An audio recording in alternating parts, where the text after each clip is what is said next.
बिस्मिल्लाहिर्रहमानिर्रहीम और अस्सलामुअलैकुम।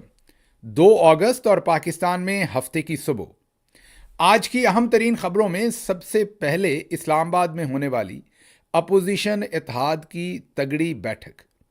इस खबर को आपने बहुत ही तवज्जो और ख्याल से सुनना है क्योंकि ये बहुत ही अहम खबर है।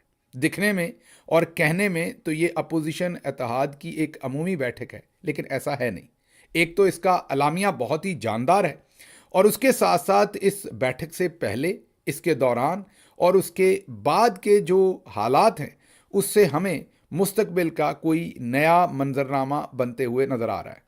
हम इसके ऊपर अपना तज्जिया भी आपके सामने रखेंगे, उस तज्जिए की वजह भी आपके सामने रखेंगे, लेकिन पहले कुछ फैक्ट्स आपके सामने रखते हैं। अपोजिशन इत्तेहाद की ये जो बैठक हुई उसके अलामिये में क्या कुछ शामिल था वो बताते हैं, लेकिन पहले अपोजिशन इत्तेहाद की इससे पहले भी एक बैठक इस्लामाबाद में हुई थी। जब तब ये बैठक करने की कोशिश की गई थी तो तब भी होटल्स पर, रेस्टोरेंट्स पर पाबंदियां लगाई थी कि कोई इनको अपनी जगह ना दे, वेन्यू ना दे जहां पर ये अपोजिशन इत्तेहाद बैठकर बात कर सके। इस बार फिर वही सब कुछ वैसे ही रिपीट किया गया। मुस्तफ़ा नवाज़ खोखर साहब ने एक बहुत ही उम्दा कंटीजेंसी प्लान बनाया हुआ था। उन्होंने मुतबादल तरीके से चुपके से अपने फार्म हाउस पर भी इंतज़ाम किया हुआ था। जब तमाम होटल्स ने इनकार कर दिया तो उन्होंने वेन्यू वहाँ शिफ्ट कर दिया और वहाँ पर अपोजिशन इत्तेहाद की ये बैठक हुई, जिसमें कुछ नामी गिरामी वहाँ पर बहुत सारे, कुछ नहीं बल्कि बहुत सारे जर्नलिस्ट भी पहुँचे और वहाँ पर खुल के बातें हुई।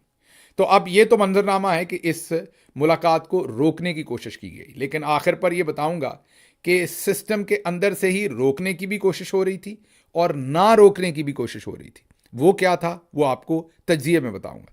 फैक्ट्स इसके जो वहाँ पर ओवरऑल अलामिया जारी हुआ उसमें जो अमूमी बातें थी वो तो थी कि जमहूरियत की बहाली होनी चाहिए, ना हक कैद जितने भी सियासी कैदी उन्हें रिहा होना चाहिए और मैंडेट की वापसी होनी चाहिए, जमहूरियत की वापसी होनी चाहिए, फ्री एंड फेयर इलेक्शन होना चाहिए, मीडिया की आज़ादी होनी चाहिए। ये तो अमूमी बातें, लेकिन अब कुछ ख़ास बातें।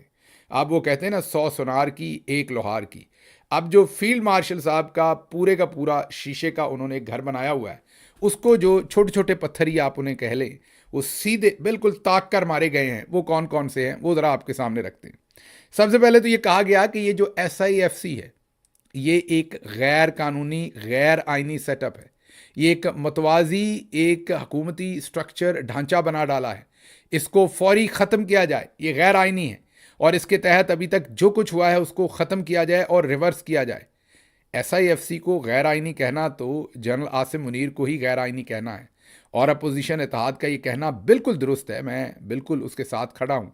लेकिन इसका कह देना बड़ी वाकई जुर्रत की बात है और सताइश की बात है। पाकिस्तान में बैठ के इसका कहना, अपोजिशन इत्तेहाद ने ये कमाल की बात की है। तो ये पहला नंबर आपने नोट कर लेना है कि जो सबसे बड़ा ब्रेन चाइल्ड है फील्ड मार्शल आसिम मुनीर साहब का, वो SIFC है, जिससे वो अपना जादू चलाना चाहते हैं, मुल्क के लोगों की तकदीर बदलना चाहते हैं। जो 77 साल से उनके पहले आने वाले, जो उनसे पहले आर्मी चीफ थे, वो भी कोशिश करते रहे हैं। मैं सियासी मुदाखलत की बात कर रहा हूँ अभी भी, और SIFC उनका सबसे बड़ा हथियार है, तो उसके ऊपर कारी ज़रब लगाई है कल अपोजिशन इत्तेहाद ने। तो ये पहली बात नोट कर लीजिए। आगे उन्होंने कहा है कि 26वीं तरमीम पाकिस्तान के चेहरे पर, पाकिस्तान के आइन पर एक धब्बा है, इसे वापस होना चाहिए। अब इसी 26वीं तरमीम में से army chief, air chief, naval chief, उनकी एक्सटेंशंस निकलती हैं। अब ये जहन में रखिए कि आर्मी चीफ रिटायर होने वाले हैं अगले 2 से 3 महीने में। उसके आगे जो उनका टेन्योर है वो सारे का सारा जो है वो उनको इसी 26वीं तरमीम के तफ़ैल ही मिल रहा है। हम एक और वीलॉग करेंगे जिसमें इस सारे सिस्टम के अंदर क्या हो रहा है वो भी आपको बताएंगे, अंदर की कुछ खबर है। लेकिन फिलहाल अपोजिशन इत्तेहाद की बैठक पर रहते हैं। उन्होंने कहा कि 26वीं आईनी तरमीम, जिसमें से ये सब अदालतें निकली हैं, ये जो कुछ भी इस वक्त हो रहा है पाकिस्तान में, जस्टिस याया अफरीदी से लेके हाई कोर्ट के अंदर चीफ जस्टिस और फील्ड मार्शल साहब का अपने आप को मजबूत कर लेना, अपने आप को एक्सटेंशन दिलवा लेना, अपने साथियों को एक्सटेंशन दिलवा लेना, ये सब कुछ उसी का अहवाल है या उसी का एक आउटकम है। उसको ये अपोजिशन इत्तेहाद कह रही है कि वो काला धब्बा है और इसको रिवर्स किया जाना चाहिए। अगली बात, ग्रीन इनिशिएटिव। याद है हमारी प्यारी बाजी मरियम और आर्मी चीफ साहब गए थे, बाजी ने शायद हरा कचूर, ये पंजाबी का एक्सप्रेशन है, हरा कचूर, जब हम कहें कि बहुत गहरा सब्ज रंग तो उसे पंजाबी में हरा कचूर कहते हैं हम। तो हरा कचूर मेरा ख्याल है लिबास ज़ेब-ए-तन किया हुआ था, वहाँ पर पहुँचे थे। याद कीजिए बहुत तनकीद हुई थी और उसके बाद फिर बाद में वो रश्के कमर वाला हुआ था जो लाहौर के अंदर एक बैठक हुई थी जिसमें मेरा ख्याल फोर्ट्रेस स्टेडियम के अंदर वो एक इवेंट हुआ था। लेकिन उससे पहले ये ग्रीन इनिशिएटिव वाली पहली अपीयरेंस थी बाजी मरियम की किसी भी फील्ड मार्शल साहब का जो इनिशिएटिव था उसके अंदर। लेकिन ग्रीन इनिशिएटिव की एक तो वो हरी कचूर तस्वीरें हैं, उनकी मैं बात नहीं कर रहा, उसके साथ उसकी कुछ भयानक साइड्स भी हैं। एक तो मज़ारीन से ज़मीनें छीनी गई और छीन कर कॉर्पोरेट फार्मिंग के नाम पर या मिलिट्री फार्म्स के नाम पर बड़ी बड़ी पार्टीज़ को दी गई। मैं 2 से 3 ऐसे लोगों को ज़ाती मैं ये कहूँगा कि हैसियत में जानता हूँ जिनका एग्रीकल्चर से कभी कोई लेना देना नहीं रहा ज़िंदगी में, और उन्हें हज़ारों एकड़ ज़मीन इस ग्रीन इनिशिएटिव के अंदर दी गई और उनमें से कईयों ने आगे बेच दी। उन्होंने मिलिट्री के अंदर से कुछ दोस्तों के साथ मिलकर ये ज़मीन हासिल की, कुछ सर्विंग ऑफिसर्स के साथ मिलके, और आगे फॉर एग्जांपल उन्होंने 5 रुपए में ये पट्टे पे ली, आगे उन्होंने 500 रुपए में या उन्होंने 300 रुपए में, मीन बहुत हैवी प्रॉफिट के साथ आगे बेच दी। तो ये भी एक करप्ट प्रैक्टिस हुई वहाँ पर ग्रीन इनिशिएटिव के नाम पर। अपोजिशन इत्तेहाद ने कहा कि इसको भी वापस किया जाए, जिन मज़ारीन से ज़मीन छीनी गई उनको वापस दी जाए। उसी में सिंध की नहरों का प्रोजेक्ट भी है, ये भी आपने ज़हन में रखना है। तो उसके ऊपर भी कारी ज़रब लगाई है मीन आसिम मुनीर साहब का दूसरा बड़ा प्रोजेक्ट। SIFC के बाद जो दूसरा बड़ा प्रोजेक्ट है उनका वो ग्रीन इनिशिएटिव है, उसके ऊपर भी कारी ज़रब लगाई गई है। तीसरा बड़ा इनिशिएटिव जो इस वक्त तीसरा नहीं बल्कि पहला सबसे बड़ा इनिशिएटिव बना खड़ा है वो सदर ट्रंप और आसिम मुनीर साहब की मुलाकात और उसमें होने वाली डीलें हैं। अब अपोजिशन इत्तेहाद ने कहा है कि उस पर आसिम मुनीर साहब खुद कौम को ब्रीफ करें, और ये दुरुस्त कहा है क्योंकि ना वहाँ बेचारा शहबाज शरीफ था ना हुकूमत थी, तो हुकूमत से इसकी क्या ब्रीफिंग मांगनी। तो अपोजिशन इत्तेहाद ने कहा है कि आर्मी चीफ खुद इस पर कौम को ब्रीफ करें कि उन्होंने सदर ट्रंप के साथ क्या वादे किए हैं, क्या डीलें की हैं और क्या चीज़ें वहाँ पर वो मुल्क की उनके हवाले करके आए हैं या क्या चीज़ ओवरऑल डील की है। तो ये भी उन्होंने सीधा सीधा उनसे उनके तीसरे प्रोजेक्ट जो आजकल चल रहा है जिसमें से तेल भी निकल रहा है, और उन्होंने कहा कि ये जो आप कौम को नया तेल दे रहे हैं इसके बारे में बताइए कि वहाँ पर आपकी क्या बातचीत हुई। एक तीसरी तगड़ी जो रिक्वायरमेंट है वो अपोजिशन इत्तेहाद ने, जो मैं आपको बता रहा हूँ, SIFC, 26वीं तरमीम, ग्रीन इनिशिएटिव, और ये चौथी, मैंने तीसरी कह दी है माजरत, ये चौथा उनका बहुत बड़ा मुतालबा कि आप सदर ट्रंप के साथ क्या लेन देन करके आए हैं उसकी ब्रीफिंग कौम को सीधी सीधी दीजिए। और फिर पांचवी इसमें जो बड़ी बात की वो कैंगरू कोर्ट्स कह दिया मौजूदा अदालतों को। और छठी बड़ी बात जो है वो 6 जजेस जिन्होंने इस्लामाबाद हाई कोर्ट के जजेस ने ISI के और MI की ब्लैकमेलिंग के खिलाफ सीधा सीधा ख़त लिखा था सुप्रीम जुडिशल काउंसिल और तमाम फोरम्स को, उनको हीरो डिक्लेयर किया है उन जजेस को। तो ये 6 ऐसे काम हुए हैं, बाकी तो अमूमी बातें हैं, अमूमी नहीं वो भी बहुत ज़रूरी हैं लेकिन वो अक्सर ही होती रहती हैं, लेकिन ये जो 6 बातें हैं ये बहुत ही अहमियत की हामिल हैं, इनकी टाइमिंग बहुत इंपॉर्टेंट है जो अपोजिशन इत्तेहाद ने खुलकर ये बातें कर दी। अच्छा, अब एक बात और बताऊंगा और फिर अपने तज्जिए पे आऊँगा कि ये जो बातें हैं उससे भी ज़्यादा इसका जो आउटकम किस तरीके से कौम के सामने डिस्प्ले हुआ है वो उससे भी अहम है। अगली बात यह है कि जो मौलाना फजलुर रहमान है एन उसी वक्त उनका भी ट्वीट आता है, हालांकि वो इस अपोजिशन इत्तेहाद के उस तरीके से ना मेंबर हैं ना कभी हो सकेंगे, वो पतली गली निकल जाएंगे जब भी उन्हें दूसरी तरफ से बेहतर डील मिलेगी। लेकिन माहौल को देखते हुए उन्होंने भी एक ट्वीट दागा है जिसमें उन्होंने ये कहा है कि तमाम खबरें हमें सदर ट्रंप से ही क्यों पता चल रही हैं, तमाम खबरें रॉयटर्स और अमेरिका से ही लीक क्यों हो रही हैं, यहाँ आकर फील्ड मार्शल साहब ने हमें क्यों नहीं बताया कि वो कौन सी डील करके आए। तो मौलाना साहब ने भी सही वक्त के ऊपर ज़रब लगाई। अब ये सब कुछ तो हो गया, ये बातें भी बड़ी सख्त हो गई।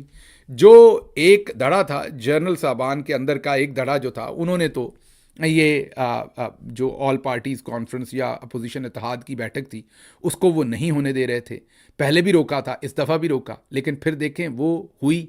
चलें आप ये कह सकते हैं कि वो हुई तो वो तो फार्म हाउस पे हुई, उसमें किसी का क्या कमाल है। एक कमाल है, ये तमाम पाकिस्तानी मीडिया के ऊपर लाइव चली। जी हाँ, दुरुस्त सुन रहे हैं, गौर से इस बात को दोबारा सुनिए, ये तमाम पाकिस्तानी मीडिया पर लाइव चली। ये है वो तब्दीली, ये है वो सिचुएशन। मैं दोबारा कह दूं, मैं ट्रक की बत्ती के पीछे आपको नहीं लगा रहा। जब एक फिजिशियन के सामने आपको मसला बताते हैं और मसला गंभीर हो तो उसे आपकी रिपोर्ट्स देखना पड़ती हैं। बगैर रिपोर्ट्स वो अंदाज़ा लगा के आपको बता सकता है जो उसका सारी ज़िंदगी मेडिकल साइंस के अंदर मुशाहिदा रहा होता है, जो उसने मेडिकल कॉलेज में सीखा होता है, जो उसने उसके बाद अपनी हाउस जॉब में सीखा होता है या अपनी प्रैक्टिस में। तो वो अंदाज़ा लगा के बता सकता है कि ये भी हो सकता है और ये भी हो सकता है। मैं भी वैसी ही टामक टोइयाँ मार रहा हूँ। इस वक्त मेरे सामने कोई रिपोर्ट नहीं है, कोई कागज़ नहीं है, इसलिए ये मेरी जो बात है इसको मैं कोई हतमी खबर के तौर पर आपको नहीं दे रहा, ना ही किसी ट्रक की बत्ती के पीछे लगा रहा हूँ कि इमरान खान साहब कल रिहा होने जा रहे हैं। मेरी पोजीशन इस पर बड़ी क्लियर है कि जब तक आसिम मुनीर साहब लटका सकेंगे, वो अपने इक़्तिदार को तवालत देना चाहते हैं, वो इमरान खान को बाहर नहीं आने देंगे। उसके लिए वो किसी हद तक भी जाएंगे, वो सिर्फ तभी बाहर आने देंगे जब उनके कंट्रोल से चीज़ें बाहर हो गई। ये मैं कोई और बात कह रहा हूँ कंप्लीटली। ये मैं ये कह रहा हूँ कि जाहिर है इस वक्त DGISPR साहब बैठे हुए हैं, कोई और भी तो बनना चाहता है। DGISI आगे रिटायर होना चाहते हैं, कोई और भी तो बनना चाहता है। DGC साहब बड़ी देर के बैठे हुए हैं, कोई और भी तो बनना चाहता है।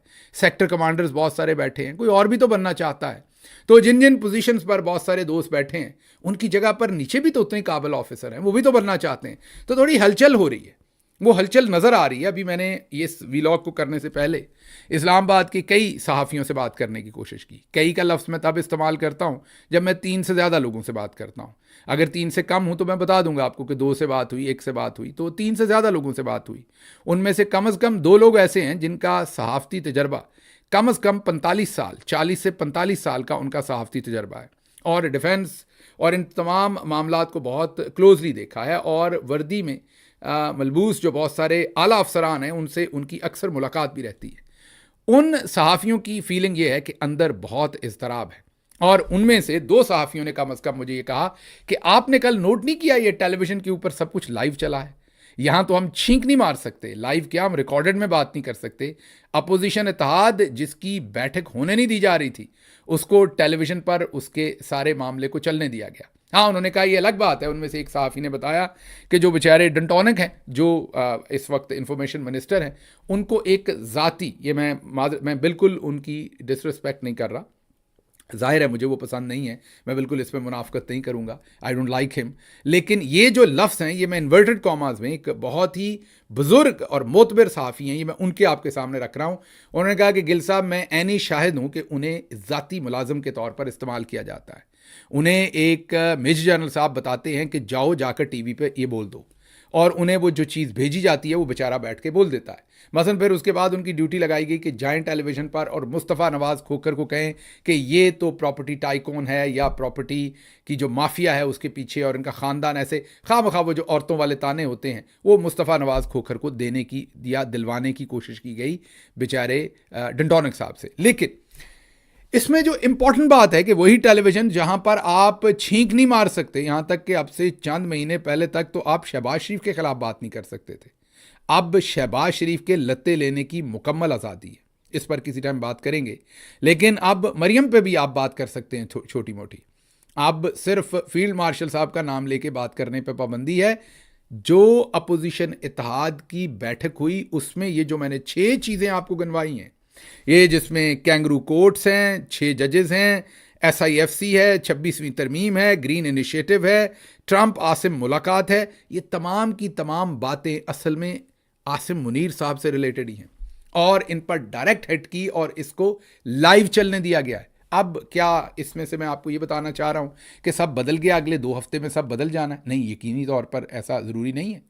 अगर आसिम मुनीर साहब की गिरफ्त कहीं पर ढीली हो रही है तो हो सकता है वो अगले 4 महीने में उसको और पुख्ता कर लें। अगर कुछ अफसरान बीच में इस तराब में थोड़ी स्पेस पैदा कर रहे हैं तो हो सकता है उनकी मुंडियाँ उड़ा दी जाएँ। मुंडियाँ उड़ा देने का मतलब मैं फिज़िकली नहीं कह रहा, मैं उनके जो ओहदों से उन्हें हटा दिया जाए, उनकी ट्रांसफ़र कर दी जाए, उन्हें उन जगहों से हटा दिया जाए और दोबारा से अपना कब्ज़ा मजबूत कर लिया जाए, ये मुझे नहीं पता। इसलिए ये ना समझिएगा कि मैं कोई आपको मीठी जहर दे रहा हूँ और दोबारा से ट्रक की बत्ती के पीछे लगा रहा हूँ जैसे बहुत सारे दोस्त लगाते हैं कि सब अच्छा होने वाला है, ये होने वाला नहीं। मैं ये नहीं समझता कि जब तक फील्ड मार्शल आसिम मुनीर मुकम्मल कमज़ोर नहीं होंगे कुछ अच्छा होगा। लेकिन मैं उसमें थोड़ी सी दरार पड़ते हुए ज़रूर देख रहा हूँ, और वो अकेला मैं नहीं, बहुत सारे मोतबर सहाफ़ी देख रहे हैं जिनके साथ मेरी बात हुई है। तो ये इसका लाइव चल जाना it is not something very normal. ये अपने आप में बहुत कुछ कह रहा है, लाउड एंड क्लियर कह रहा है। तो इसलिए ये जो बैठक हुई है, इसका जो अलामिया है वो बहुत अहम है। आने वाले दिनों में देखते हैं कि क्या फील्ड मार्शल आसिम मुनीर इस पर दोबारा से गिरफ्त अपनी मजबूत करते हैं, या ये जो अपोजिशन इत्तेहाद की बैठक है यहाँ से एक नया मंजरनामा तश्कील पाएगा। हतमी तौर पर मैं कुछ नहीं कह सकता, दोबारा रिपीट कर रहा हूँ, इसमें कुछ खबर नहीं है। ये तमाम का तमाम तज्जिया है मेरा, मेरे कुछ जानने वाले सहाफ़ियों का, जो कि कुल्ली तौर पर गलत भी हो सकता है। इसलिए अगर ये गलत होता है तो कल को ये ना कहिएगा कि आपने हमें ट्रक की बत्ती के पीछे लगाया था, आपने झूठ बोला था। जो मुझे जेन्युइनली सामने नज़र आ रहा है वो मैं आपके सामने रख सकता हूँ। ये ईदर वे जा सकता है, either field marshal can regain ये जो थोड़ा सा कंट्रोल लूज हुआ है, या वो इसको मज़ीद भी उनके हाथ से ये चीज़ें निकल सकती हैं। जो हुआ आपके सामने रखेंगे। अब ज़रा तेल की कहानी। आपको पता है कि हम तेल देने गए थे कि ट्रम्प साहब आप और हम मिलकर तेल निकालेंगे यहाँ से। अच्छा, तेल निकालने से याद आया कि तेल कोई आज नहीं हम निकाल रहे। भुट्टो साहब ने ये ज़रा वीडियो देखिए, 50 साल पहले एक बोतल में तेल डाल के, शुक्र है उनके ऊपर कहीं ये भी पेट्रोल बम का भी मुकदमा नहीं बना दिया था उस ज़माने में। बहरहाल बोतल में तेल निकाल के सारी कौम को दिखा रहे थे और पूरी दुनिया को दिखा रहे थे कि अगले 3 सालों में पाकिस्तान अपनी तेल की ज़रूरतों में खुद कफील हो जाएगा। कितने सालों में? 3 साल में। ये 50 साल पहले भुट्टो साहब ने कहा था। 50 साल गुजर गए, वो 3 साल पूरे नहीं हुए, और अब हम ट्रंप के साथ मिलकर तेल निकाल रहे हैं और खुद कफील तो हो ही रहे हैं, आगे इंडिया को भी बेच रहे हैं, क्योंकि सदर ट्रंप ने कहा कि हो सकता है पाकिस्तान इंडिया को भी कल को तेल बेचे। मामलात इतनी दूर चले गए और ये सजी दिखा के खब्बी रख के लगाई है सदर ट्रंप ने हमें, और उन्होंने हमें तेल दे दिया है $1 अरब का। पहले हत्थे हम तेल खरीद रहे हैं, और वो भी पास के मुल्क छोड़ के, वो दूर 2000 किलोमीटर, 1500 किलोमीटर, 1000 किलोमीटर को छोड़ के, वो दूर अमेरिका 14,000 किलोमीटर दूर से हम ये तेल खरीद रहे हैं। इमरान खान साहब की हुकूमत में जब रशिया से तेल खरीदने का फैसला हुआ, जो कि बहुत सस्ता तेल मिल सकता था, इंडिया खरीद रहा था, बाकी बहुत सारे मुल्क खरीद रहे थे, जनरल बाजवा ने इनकार कर दिया और उसके बाद वो सारी रजीम चेंज हुई। आपके सामने अभी फील्ड मार्शल साहब वहाँ से तेल लेना चाहते हैं। तेल की कहानी हमने आपको बताई है, आगे देखते हैं क्या होता है। लेकिन एक इंटरेस्टिंग इसकी और जहत भी है। जो अभी डील हुई है उसमें पाकिस्तान ने 4,200 4200, ये नंबर जहन में रखिएगा, 4200 4,200 अमरीकी अशिया के ऊपर ड्यूटी सिफर कर दी। शून्य, हिंदी का लफ्ज़ है शून्य, सिफर, बिल्कुल सिफर कर दी। और जो पाकिस्तानी मसनूआत हैं उन पर अमेरिका ने कितनी ड्यूटी कर दी है? 19%। पाकिस्तान ने अमेरिका से $1 अरब का तेल भी लेना है। ये पहले मरहले में $1 अरब, ये पता नहीं कितनी बार ये दोबारा खरीदेंगे हम, लेकिन पहले मरहले में $1 अरब का 4200 अमरीकी मसनूआत की दरामद पर टैरिफ सिफर। अमेरिका से तेल खरीदारी पर 19% टैरिफ अमेरिका लगाएगा, बाकी प्रोडक्ट के ऊपर भी। और ये अजीम डील बनाकर जो है वो हमें बताई जा रही है। जो अमेरिका से हम तेल दरामद करेंगे उस पर भी पाकिस्तान में ड्यूटी सिफर होगी, उन 4200 में तेल भी आएगा। तो अब ये सोच लीजिए कि कितनी ज़बरदस्त डील मेकर है वो। तो खैर हमें जो फील्ड मार्शल साहब की परफॉर्मेंस है वो तो हमें पहले नज़र आ गया हर चीज़ पे। मसलन SIFC $100 अरब लेके आना था, रिजल्ट क्या आया? सिफर। ग्रीन इनिशिएटिव का रिजल्ट क्या आया? सिफर। आपके सामने जो दूसरे उन्होंने बहुत सारे प्रोजेक्ट्स शुरू किए, जो भी जैसे भी प्रोजेक्ट्स है, उन सब के रिजल्ट्स क्या आए हैं वो आपके सामने सिफर हैं। भले वो जजेस का हो, अदलिया को, 26वीं तरमीम का हो, सब कुछ आज बैकफायर कर रहा है चीज़ें। और चलें और छोड़ देते हैं। उन्होंने इल्ज़ाम ये लगाया कि इमरान खान साहब से मेरी ज़ाती मुखालफत ये है कि उनकी बीवी ने करप्शन की थी, मैं फ़ाइल लेके गया था और जिसकी वजह से मुझे हटा दिया गया। अब वो आर्मी चीफ बने थे, उनका टेन्योर ख़त्म होने वाला है, 2 से 3 महीने रह गए। अभी तक वो जो फाइल इमरान खान के पास लेके गए थे और उसमें इल्ज़ाम था कि जो लोगों को ये बताते थे मुबैना तौर पर कि पंजाब के अंदर ये सारी करप्शन हुई, तो ज़ाहिर है वहाँ पर बुज़दार था पंजाब के अंदर, वहाँ पर और लोग उसके साथी थे। जाहिर है ये आजकल जिनको चीफ सेक्रेटरी लगाया हुआ है पंजाब में, ये वहाँ पर बुज़दार के दस्ते राज थे, खुसूसी उनके सेक्रेटरी थे, मोतबर तरीन पोजीशंस के ऊपर इन्हें अपॉइंट किया था। ये हेल्थ सेक्रेटरी रहे हैं, उसके बाद ये साउथ पंजाब के एडिशनल चीफ सेक्रेटरी रहे हैं। मतलब कि बुज़दार साहब के बहुत ही करीबी ब्यूरोक्रेट्स में से एक थे और कहा जाता था कि ब्यूरोक्रेट्स के थ्रू बुज़दार साहब ने करप्शन की। तो बुज़दार साहब भी वहाँ पर खाली फिर रहे हैं। जो आज के चीफ सेक्रेटरी हैं, मतलब जो बुज़दार साहब के कलीदी आदमी थे वो आज के चीफ सेक्रेटरी हैं, वो फाइल भी गायब है। तो नैरेटिव पर भी जो जो हमारे मोहतरम फील्ड मार्शल साहब हैं उनको कोई कामयाबी नहीं हुई। ये जो प्रोजेक्ट थे इन पर भी कोई कामयाबी नहीं हुई, वो फाइल भी गुम हुई है। लेकिन इमरान खान और उनकी बीवी सख्त तरीन जेल काट रहे हैं आपके सामने। इमरान खान और उनकी बीवी को वज़ू के पानी में भी मट्टी डाल कर दी जाती है। इमरान खान और उनकी बीवी पर इस कदर बुरे हालात और माहौल पैदा कर दिया गया कि किसी भी तरह से उनको तोड़ लिया जाए। उनके ना वहाँ पंखे चलते हैं, ना उन्हें किसी से मिलने दिया जाता है, ना उन्हें कपड़े जाते हैं। मतलब कि उनकी तबाही कर दी है, लेकिन अपनी तरफ परफॉर्मेंस जो है वो किसी चीज़ के ऊपर परफॉर्मेंस जो है वो नहीं आ सकी। अगली क्विक जो एक दो चीज़ें आपके सामने रख दूं, फिर मैंने 9 मई की सज़ाओं के ऊपर कुछ बात करनी थी, इसकी बैकग्राउंड पे बात करनी थी, वो अगले व्लॉग में करूंगा क्योंकि लंबी हो गई बात, माजरत इसके ऊपर।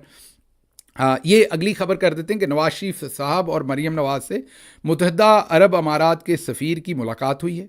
नवाज शरीफ और वज़ीर आला पंजाब मरीम नवाज से यूएई के जो सफ़ीर हैं उनसे मुलाकात हुई है। आप ज़रा ये तस्वीर देखिए और इस तस्वीर में देखिए कि नवाज शरीफ साहब वाकई सियासी मंजरनामे से अब गायब हो रहे हैं। हालांकि हैं तो वो तस्वीर में, लेकिन तवक्कुआत जो यूएई की हैं वो नवाज शरीफ साहब से नहीं है। अगर आप यहाँ भी देखें तो जो मोहतरम सफ़ीर साहब हैं वो देख मरियम साहबा की तरफ रहे हैं। मतलब कि उनको तवक्कुआत जो हैं, जो इंगेजमेंट है, ऑफिशियल प्रोफेशनल इंगेजमेंट है, वो मरियम साहबा से ही हैं। बेचारे नवाज शरीफ साहब तो वैसे ही एक लेम डक के तौर पर दरमियान में डाले हुए हैं। आप देखिए हाथ वो उनसे मिला रहे हैं, देख वो मरियम साहबा को रहे हैं। और इसमें से अब कोई और आपने ख़बरें नहीं निकालनी, मैं जो खबर कह रहा हूँ उसी के ऊपर तवज्जो देनी है। और वो खबर ये है कि क्योंकि नवाज शरीफ साहब का अब सियासी रोल ख़त्म हो गया है, इसलिए वो एक आप ये कह सकते हैं कि मजबूरन हाथ तो मिला रहे हैं, लेकिन उनको पता है कि इनके पास कोई पार नहीं है, ये बेचारे ऐसे ही अपने दिन पूरे कर रहे हैं। इसलिए एंगेजमेंट उनकी जो प्रोफेशनल हो रही है वो मरियम नवाज साहबा के साथ ही हो रही है। तो इस चीज़ को भी मद्देनज़र रखिए। पहले वो सऊदी सफ़ीर से मिले हैं बाप बेटी, अब वो जो है वो यूएई के सफ़ीर से मिले हैं। तो इन चीज़ों को भी ज़रा, ये जो अपोजिशन की बैठक है, फील्ड मार्शल साहब का हर चीज़ में उनका जो बयानिए से लेके उनके जो दूसरे मामलात हैं उसमें हर रोज़ नीचे जाना है। इन सारी चीज़ों को इकट्ठे कीजिए तो आपको चीज़ें समझ आएंगी कि कुछ बड़ा होने जा रहा है। खबरें और भी थीं, इन पर भी बात करेंगे, लेकिन फ़िलहाल मुझे यहाँ से इजाज़त दीजिए। अल्लाह आपका हामी और नासिर हो। पाकिस्तान जिंदाबाद।